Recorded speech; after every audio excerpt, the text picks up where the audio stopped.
El alcalde metropolitano Álvaro Arzú podría perder su inmunidad fruto de un proceso de antejuicio por supuestamente incitar a la violencia. Esto en un discurso dirigido a los vendedores de El Amate, en donde utilizó una palabra altisonante. SF, lo dijo Arzú. Ese es el tema de la noche. A continuación, la nota de este proceso de antejuicio.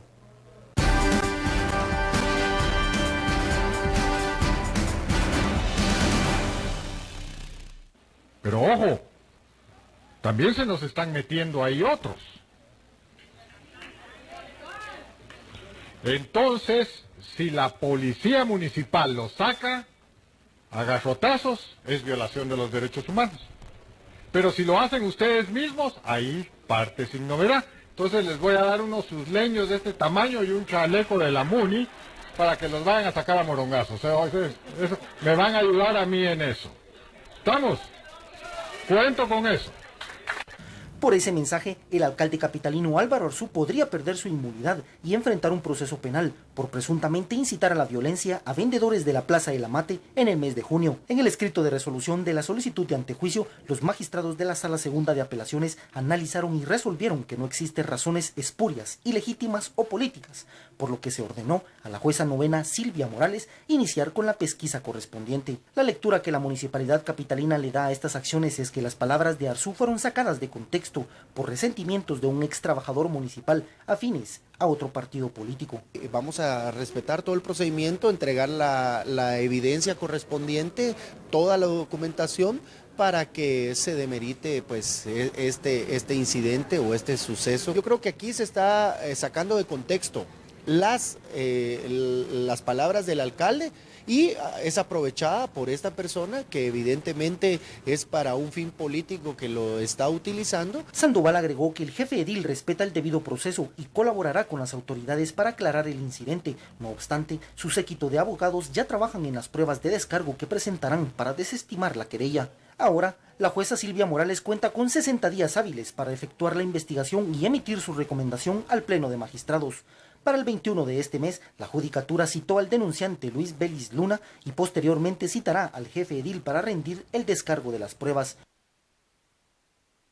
Bienvenidos a Sin Filtro, noche de viernes. Terminamos la semana con este proceso de antejuicio que se inicia en contra del alcalde metropolitano Álvaro Arzú por unas declaraciones que dirigió a los vendedores de El Amate, en donde hacía una exhortación, una invitación para agarrar, digámoslo de otra forma, a garrotazos a los vendedores no autorizados. Él utilizó otra palabra que muchos internautas y la audiencia conoce, por eso esta noche la etiqueta es SF, lo dijo Arzú.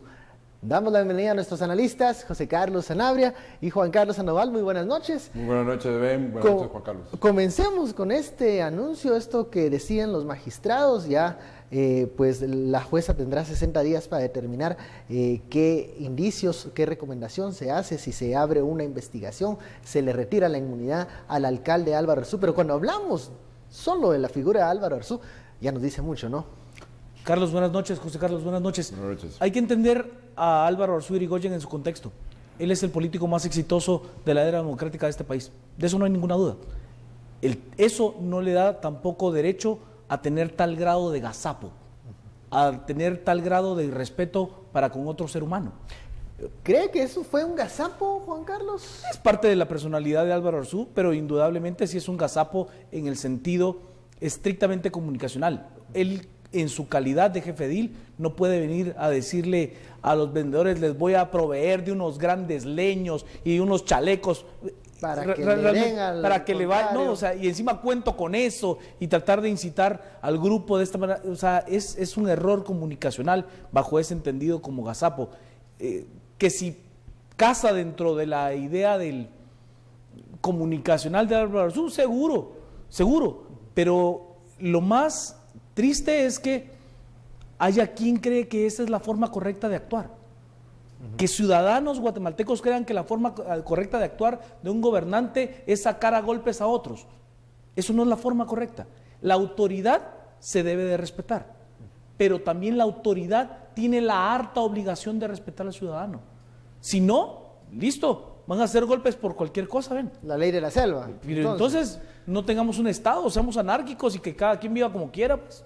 Yo partiría de un elemento también. De alguna manera esto está vinculado con una cultura bastante autoritaria que está enraizada. Aunque hay muchos que creemos que las declaraciones son completamente injustificadas. Al contrario, en esas circunstancias y en esas condiciones, el papel de una autoridad es llamar a la calma, a buscar espacios de diálogo, principalmente en el marco democrático. Bajo ningún punto de vista las acciones violentas se justifican, pero sí, de alguna manera también hay muchas personas que eso lo ven como una reacción normal, algo esperado, y eso responde a una cultura bastante autoritaria que está enraizada en la sociedad y que tenemos que cambiar, y que no cambia de la noche a la mañana. ¿Es cultural entonces justificar que, bueno, el político más exitoso, pero bueno, que hemos visto en redes sociales que se justifica este tipo de actuación y que lo encarna uno de los políticos, como decía Juan Carlos, más exitosos de la era democrática, y que incluso es parte del plus, del orden que provee, que garantiza el alcalde Álvaro Arzú? A ver, Álvaro Arzú, él ha sido así. Yo recuerdo la declaración que dio hace algunos meses en donde decía: cuando yo tuve el poder, lo tuve y lo ejercí por completo, no lo compartía con nadie y le trataba de dar algún tipo de la idea de democracia dirigida que él tiene incluso, ¿no? Pues la podrá tener. El tema es que esto no es una monarquía, esto es una república. Aquí hay formas para poder llegar a esos diálogos de los que plantea José Carlos, de poder resolver los problemas. Entiendo que a una parte del electorado natural de Álvaro Arzú le agrada ese tipo de reacciones. O sea, que cree que este país no puede progresar si no es a base de leñazos. Pero eso nos hace ver mal como sociedad. Nos hace entender que no estamos tomando el camino correcto. ¿Ven qué? Ahora, las autoridades municipales dicen que se han sacado de contexto las palabras del alcalde. ¿Cuál podría ser yo creo que lo fuera de contexto? El audio es completamente claro, es muy claro, muy evidente y también directo la forma en que lo dijo, en qué contexto lo estaba diciendo y a qué se estaba refiriendo. De hecho, cuando analizamos el contexto es cuando se complican las cosas. Sí, por supuesto, porque tenía que actuar al contrario, llamar a la paz, a la concordia, tratar de resolver pacíficamente la situación, no estar exacerbándola. Vamos al primer corte de la noche, ya sabe, la etiqueta SF, lo dijo Arzú. Regresamos luego de la pausa.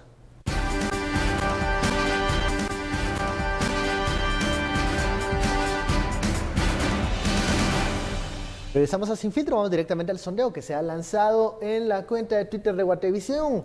Preguntamos qué opina de las declaraciones del alcalde metropolitano cuando él invitaba a estos garrotazos. Bueno, un 39% dice que de hecho promueve la violencia. Un 34% cree que debería ser el juez quien decida si existe una exhortación a actos violentos.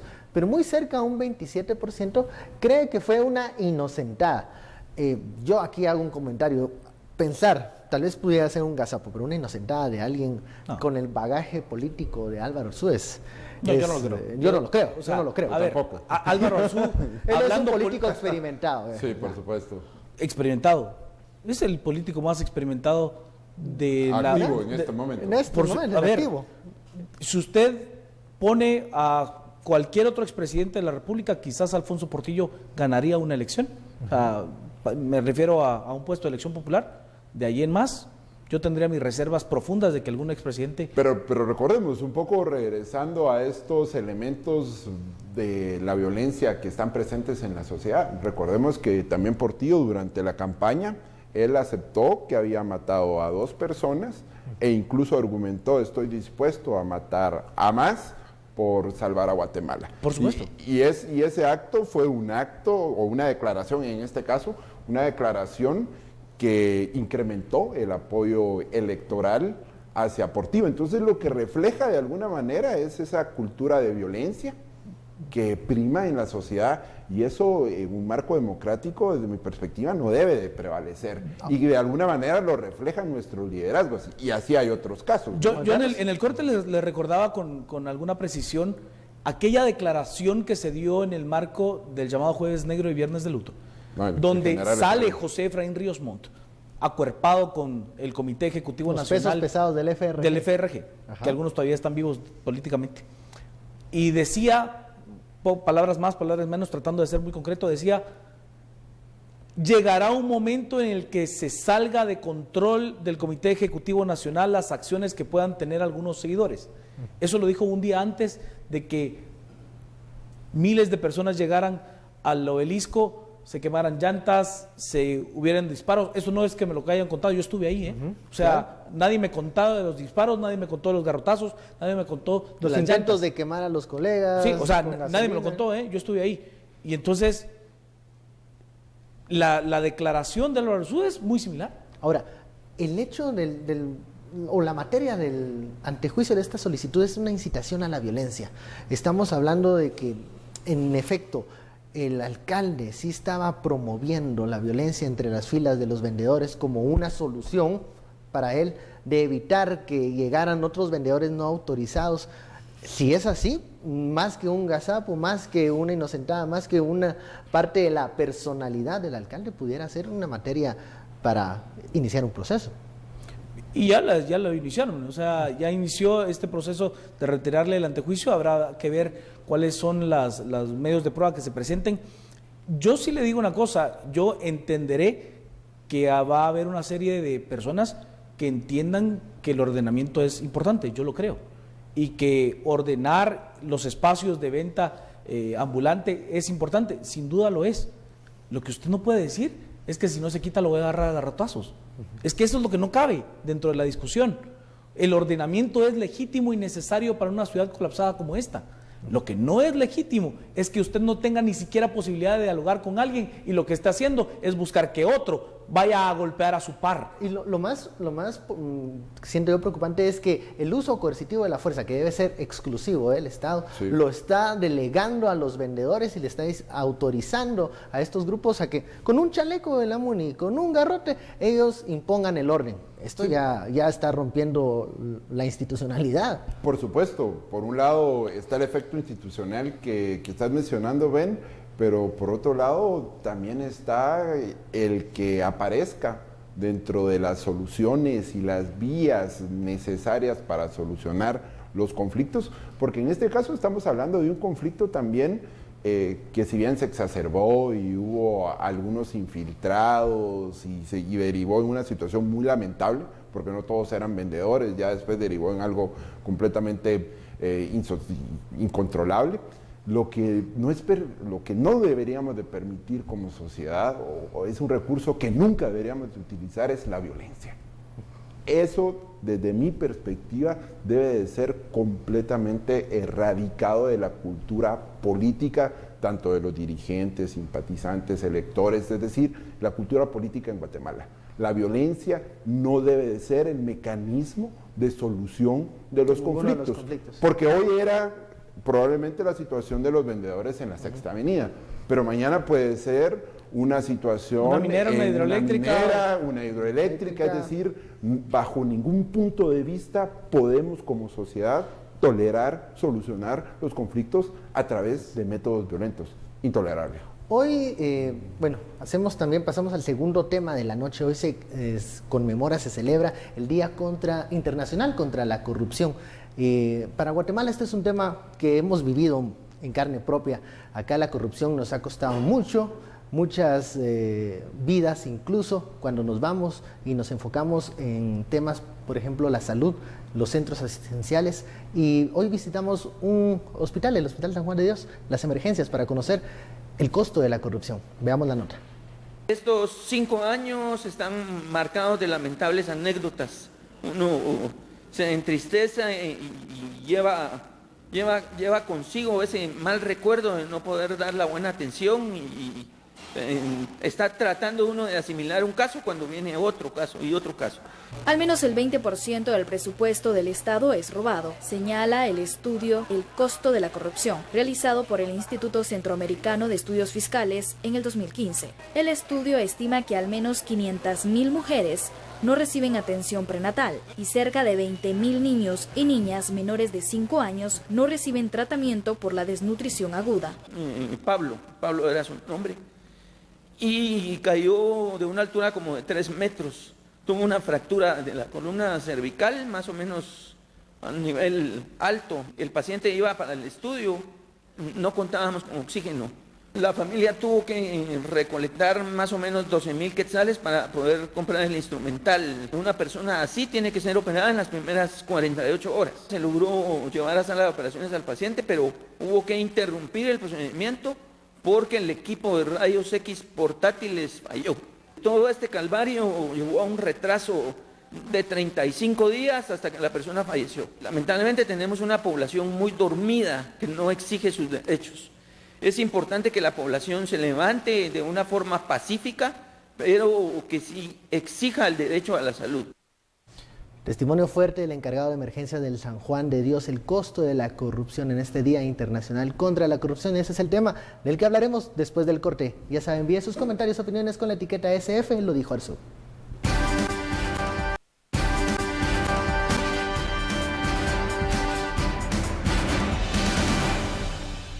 Regresamos a Sin Filtro. Antes del corte veíamos la nota de este testimonio del encargado de emergencias del San Juan de Dios. Él decía, cuando se está tratando una emergencia, luego viene otra y no hay con qué atender a los pacientes.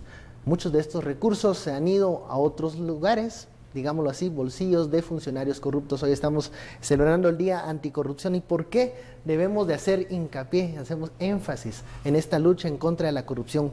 ¿Qué le cuesta a Guatemala este tema, José Carlos?